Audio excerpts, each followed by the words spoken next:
It is that time of year again, and if you're wondering, what time of year is that, Grace? It is fair season. Last year, for the first time ever, I entered my crochet into my local county fair, and I was pleasantly surprised to have won 3 ribbons. Of course, I documented the process in some videos here. If you want to see it, I will make a playlist and link it above. This year, I am entering 7 items into my county fair. If you saw this video here, you have a bit of a head start because I worked on finishing up 3 of those items in that vlog. But now it's time. The fair is coming up this weekend and I am super excited. As I just mentioned, I am entering 7 items. Those 7 items would be my Hooded Nightmare Cardigan Jack and Sally version, which you can see over here on my mannequin. I will also be entering in my black crochet corset, which you can see in this picture here. For the amigurumi or toys category, I am going to be entering in Goostafer the Goose, and I will also be entering in Kermit and Fozzie. You're only allowed to enter 3 items per category in my local fair. 3 items is pretty generous, but it does also mean that if I want to enter in a bunch of different items, I have to spread that across different categories.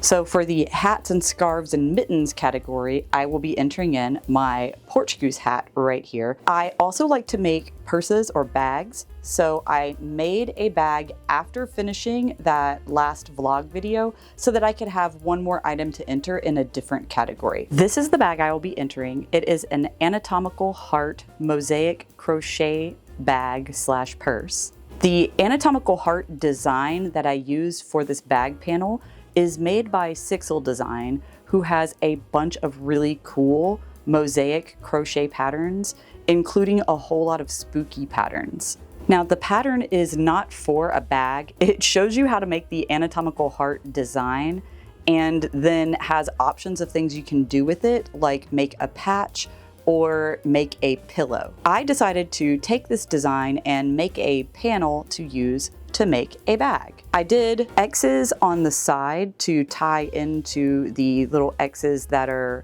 a part of the main bag panel. I used fusible interfacing and this really cool glow-in-the-dark spiderweb fabric to stiffen up the bag and make a liner for the bag as well. I was able to get this bag done between the finishing of that last video about my items and now, but there's no more time to make anything else, so it is what it is. I have what I have, and I'm hopeful that I will at least get as many ribbons as I did last year.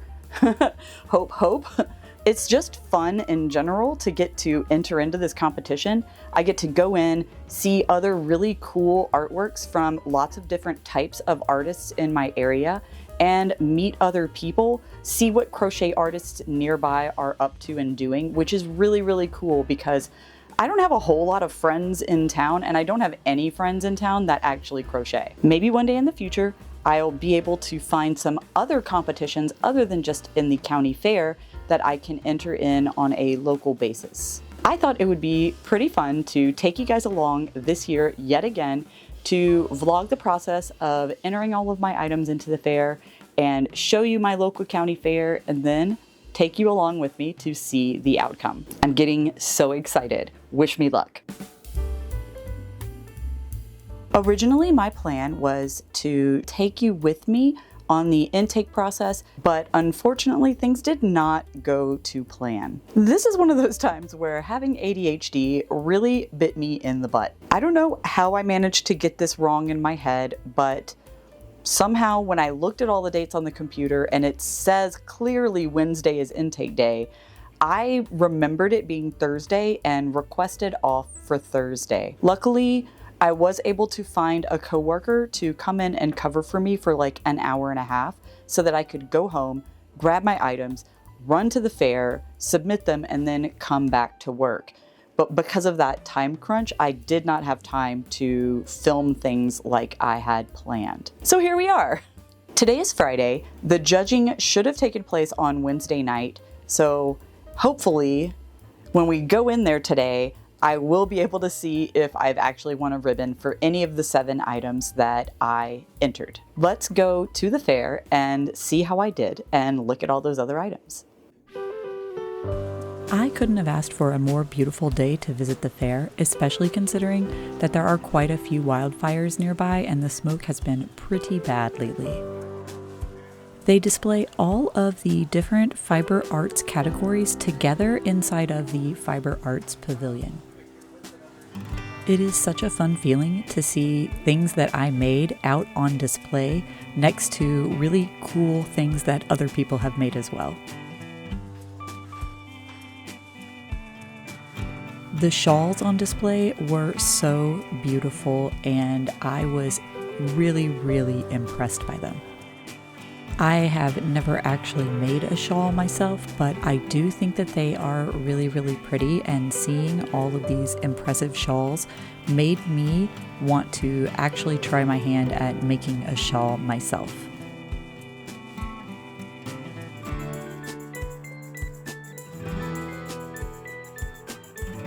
As a new knitter, I was especially impressed by all of the beautiful knitted items that were on display. Quilting seems to be a very popular craft in this area, and most of the volunteers who were there were also quilters. They have a viewer's choice station where you can go around and pick your favorite quilt, and the winners on each individual day of the fair get a special certificate. They also had raffle tickets available that you could buy for $1 each for a chance to win a beautiful handmade quilt, and all of the proceeds go to a local museum. I bought 5 raffle tickets myself, so I will have to let you know if I win the quilt when they do the drawing in October. One of the displays I am always particularly drawn to is the handmade or hand-spun yarn area. They have a few different looms set up where you can practice and try your hand at weaving your own fabric. And they even had a lady this year spinning yarn, which I thought was really cool. Then it puts twist in the fibers, and that makes them strong, because before you do that, I can just pull it apart like that. But once it's twisted, you can't pull it apart.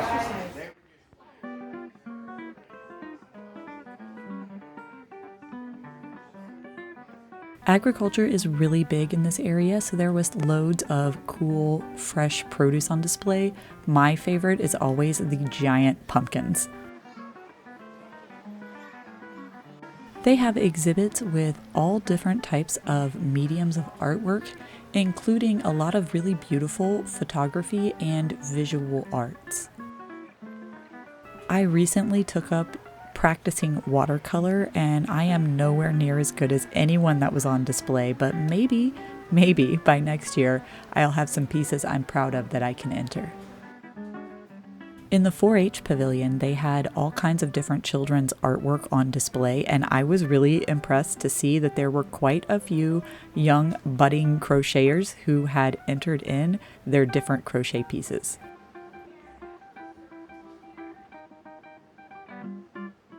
Of course, there's a huge amount of food and games, and I gotta say, I almost tried to win myself a big tiger. Apple bottom horse, boots with the fur, she got the whole stable looking at her. I think the biggest attraction in my local fair would have to be all of the animals. I do live in a really rural community, and this is a big deal for a lot of people. I actually ran into my tattoo artist who had her whole family there because her daughter was showing this adorable little goat.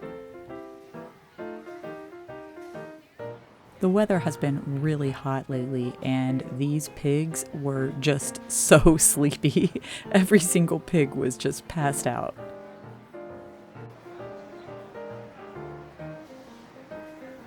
While I have never been a horse girl, the highlights in this horse's mane were so on point, and this one had clearly had some pink in its hair recently. I told the girl showing this horse that I liked her pastel goth face paint, and she told me that she thought I was really pretty. Oh. There were no shortage of chickens on display, but the really fluffy chickens would have to be my favorites. And of course I had to say hi to the only goose that they had on display. I used to raise rabbits for a period of time, so I always enjoy getting to go and see all of the adorable rabbits.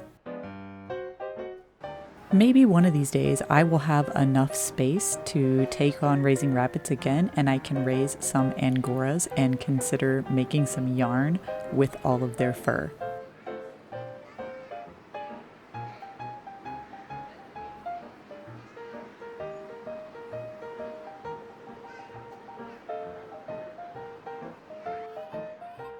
Rock hounding is another popular hobby here in this area, and there is no lack of cool rocks on display. I think my favorite would have to be the display that they make look like food items, which is just really cool.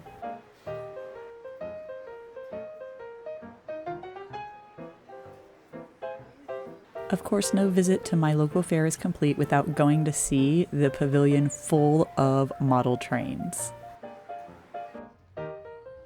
Our day at the fair is done, and now it's time to go pick up my items and my ribbons. Ooh, it's hot outside. Let me fan myself with my 7 blue ribbons. Look at all these, you guys. This is nuts.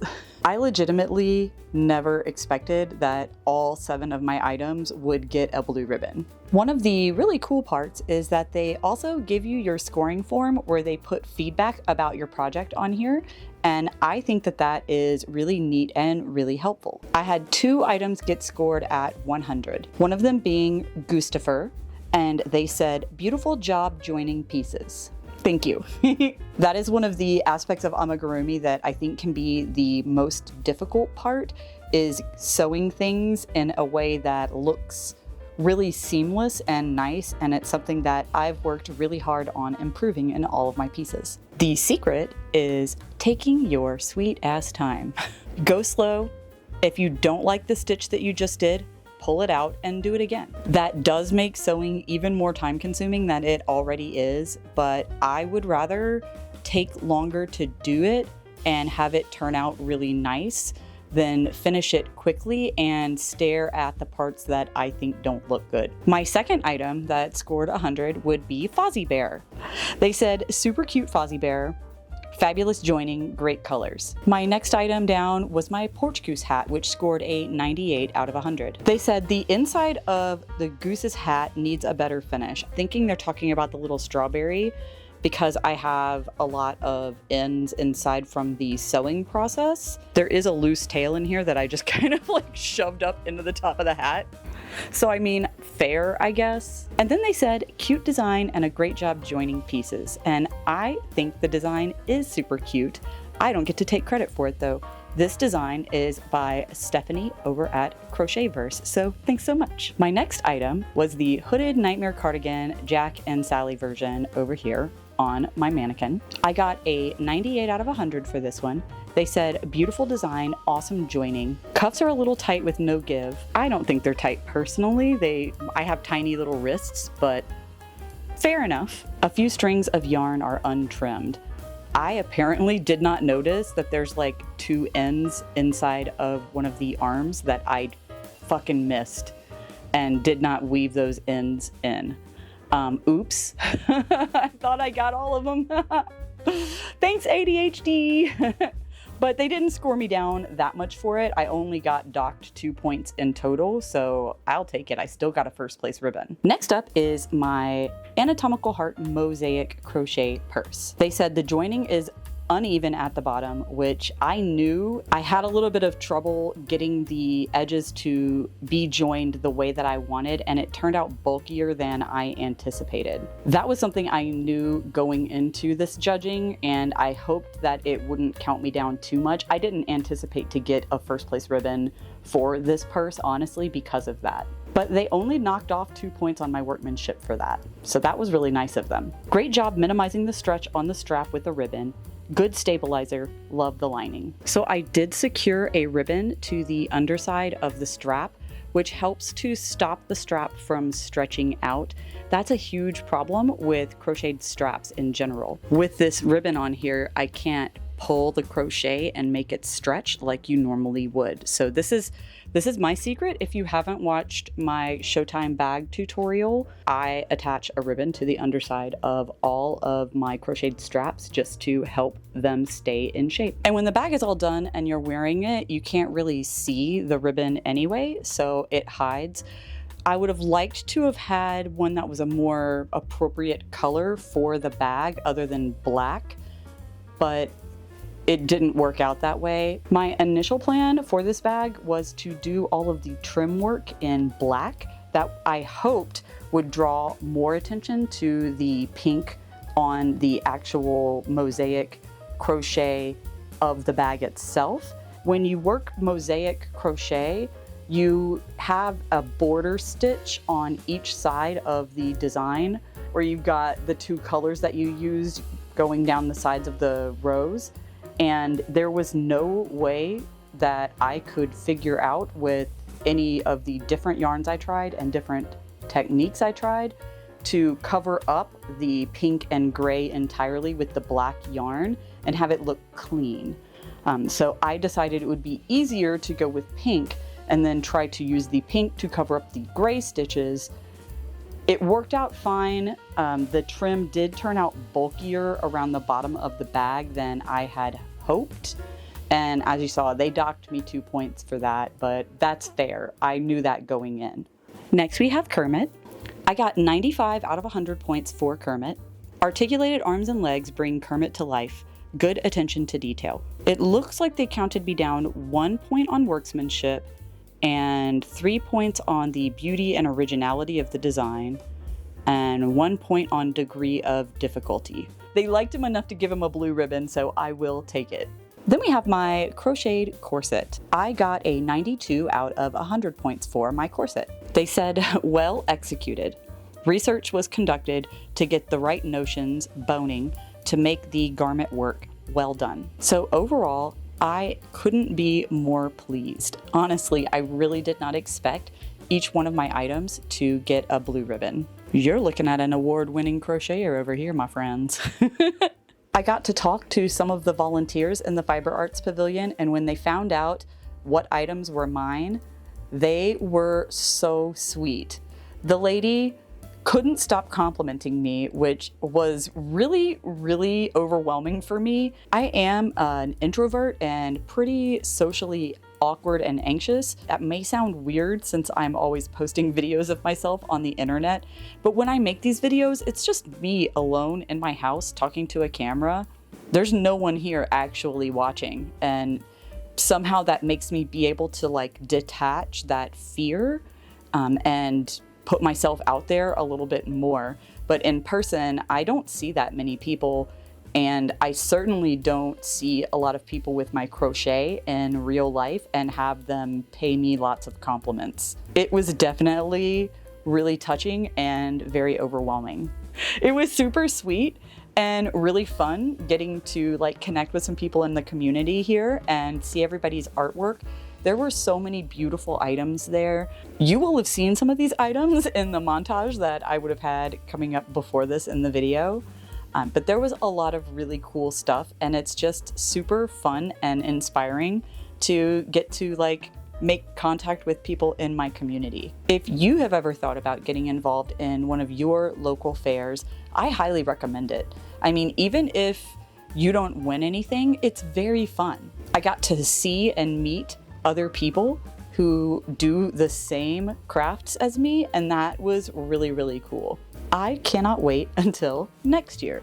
I am already starting to plan what items I am going to make and submit in next year's fair. If I want to keep going up and up, I've got to get more ribbons. I don't know what I'm going to do next year to beat what I got this year. Geez. I'm going to have to work my butt off to get something for Best in Show. So stick around and watch my videos over the next year. I'm sure you will see some of items that I will be making make their way to the fair next year. I am so glad that I managed to get to submit my items this year. It was really close. I almost didn't get to submit them at all, and I just had so much fun. I hope you had fun watching this video. If you did, click that like button and maybe click subscribe as well, because I upload crochet videos like this as well as tutorials every other Wednesday, and I love to make new crochet friends. Speaking of crochet friends, you can always follow me on social media and see what I'm up to there.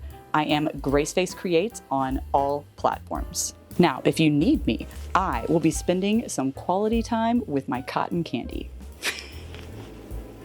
Thanks again for watching, and happy crocheting. I bought 2 of these on one day, and today when I stopped back by the cotton candy booth, the guy was like, "Let's make a deal." I bought 3 and he gave me 3 for free. I have a literal grocery bag full of cotton candies now. I'm gonna be eating cotton candy for weeks, y'all. Yeah, your girl got a lot of cotton candy now.